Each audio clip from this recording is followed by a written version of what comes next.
Bharatiya Janata party Chhattisgarh प्रदेश किसान मोर्चा के उपाध्यक्ष अनिल पांडे ने विज्ञप्ति जारी करते हुए कहा कि भारत बंद पूर्ण रूप से बेअसर है। किसान इस आंदोलन में भाग नहीं लिया, पूरा आंदोलन टोटल विपक्षी पार्टियों का राजनीतिक शिकार हो गया। श्री पांडे ने कहा कि छत्तीसगढ़ के किसान आज भी सोसाइटी में धान बेच रहे हैं और पूरे प्रदेश में बंद बेअसर है। दूसरी तरफ प्रदेश के मुख्यमंत्री अपने आला कमान को दिखाने के लिए बंद का ऐलान किए हैं। चंद कांग्रेसी नेता घूमकर बंद करवाने का प्रयास कर रहे हैं, लेकिन छत्तीसगढ़ में बंद पूर्ण रूप से बेअसर है। श्री पांडे ने कहा कि नरेंद्र मोदी जी के कृषि कानून से किसान खुश हैं। कुछ बिचौलिए और कुछ लोग आपस में, जिनको किसानों से कोई भी मतलब नहीं है, वह नरेंद्र मोदी जी के किसान बिल का विरोध कर रहे हैं। देश में सत्तारूढ़ नरेंद्र मोदी सरकार खेती किसानी के धंधे से जुड़े लोगों का हित चाहती है, इसलिए उसने इससे जुड़े जड़वत कानूनों को बदलने की हिम्मत दिखाई है। हालांकि उसके इन युगांतकारी प्रयासों से पास हुए कृषि व किसानों से जुड़े दो बिलों को लेकर कतिपय किसान संगठनों के द्वारा जहां तहां बवाल मचाया जा रहा है, जिसके विरोध की गूंज संसद से सड़क तक सुनाई दे रही है। इससे किसानों व कृषि उत्पाद कारोबारियों के गुमराह होने का अंदेशा भी बढ़ गया है। उन्होंने एक स्वर में कहा कि देश के किसानों के लिए फिर भी सुकून की बात यह है कि दोनों बिल संसद के दोनों सदनों यानी निम्न सदन लोकसभा व उच्च सदन राज्यसभा में पास हो चुके हैं और राष्ट्रपति द्वारा इन बिलों पर हस्ताक्षर करने के बाद से ये कानून का रूप भी ले चुका है। इसलिए अब इस बात की उम्मीद बढ़ी है कि तमाम विरोधों के बावजूद सरकार खेती किसानी के हित में लाभदायक फैसले लेने में सफल रही है और इसके लिए देश के प्रधानमंत्री नरेंद्र मोदी एवं सरकार के सभी मंत्री बधाई की पात्र है। आपको बता दें कि राज्य सरकारों द्वारा संचालित 2500 एमएसपी मंडियां हैं, जहां पहले 67% तक कृषि उपज की खरीद होती थी। वहीं सरकारी खरीद में पंजाब और हरियाणा का हिस्सा लगभग 90% है। यही वजह है कि कृषि और किसानों से जुड़े दो बिलों को लेकर किसानों के विरोध की जो गूंज सुनाई दे रही है, उसके मद्देनजर आपके लिए यह जानना बेहद जरूरी है कि आखिरकार इन बिलों में क्या है और इसके क्या लाभ बताए जा रहे हैं। वहीं इनको लेकर जो आशंकाएं जताई जा रही हैं, वह कितनी निर्मूल हैं, उस पर भी एक नजर डालना दिलचस्प है। सबसे पहले यह जानते हैं कि वो दो बिल कौन कौन से हैं। पहला, कृषि उपज व्यापार और वाणिज्यिक संवर्धन और सुविधा विधेयक 2020 और दूसरा, कृषक सशक्तिकरण एवं संरक्षण कीमत आश्वासन और कृषि सेवा पर करार विधेयक 2020।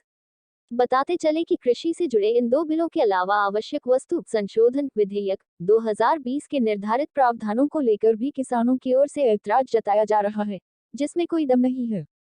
सरकार ने इससे जुड़े एक एक पहलू को स्पष्ट करने की कोशिश की है।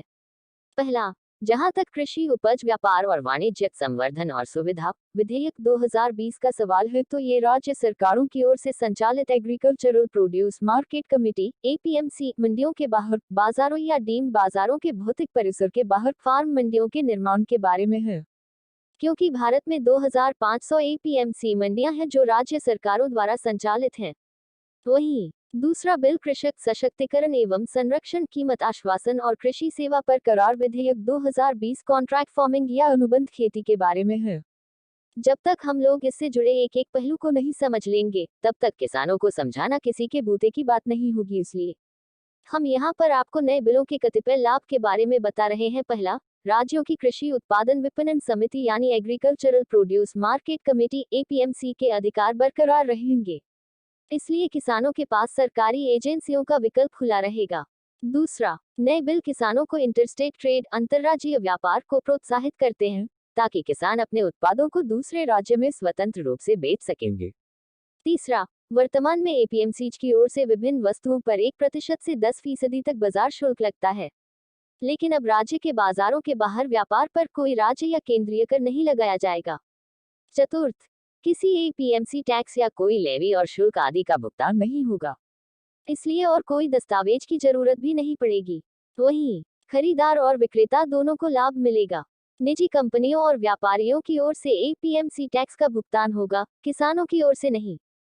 पंचम, किसान कॉन्ट्रैक्ट फार्मिंग या अनुबंध खेती के लिए प्राइवेट प्लेयर्स या एजेंसियों के साथ भी साझेदारी कर सकते हैं। छठा, कॉन्ट्रैक्ट फार्मिंग निजी एजेंसियों को उत्पाद खरीदने की अनुमति देगी। कॉन्ट्रैक्ट केवल उत्पाद के लिए होगा। किसी भी निजी एजेंसियों को किसानों की भूमि के साथ कुछ भी करने की अनुमति नहीं होगी और न ही कॉन्ट्रैक्ट फार्मिंग अध्यादेश के तहत किसान की जमीन पर किसी भी प्रकार का निर्माण होगा। सातवां, वर्तमान में किसान सरकार की ओर से निर्धारित दरों पर निर्भर हैं, लेकिन नए आदेश में किसान बड़े व्यापारियों और निर्यातकों के साथ जुड़ पाएंगे, जो खेती को लाभदायक बनाएंगे। 8वां, प्रत्येक राज्य में कृषि और खरीद के लिए अलग अलग कानून है। लिहाजा नए कानून के तहत लागू एक समान केंद्रीय कानून सभी हितधारकों स्टेक होल्डर्स के लिए समानता का अवसर उपलब्ध कराएगा। 9, नए बिल कृषि क्षेत्र में अधिक निवेश को प्रोत्साहित करेंगे, क्योंकि इससे प्रतिस्पर्धा बढ़ेगी। निजी निवेश खेती के बुनियादी ढांचे को और मजबूत करेगा और रोजगार के अवसर पैदा करेगा।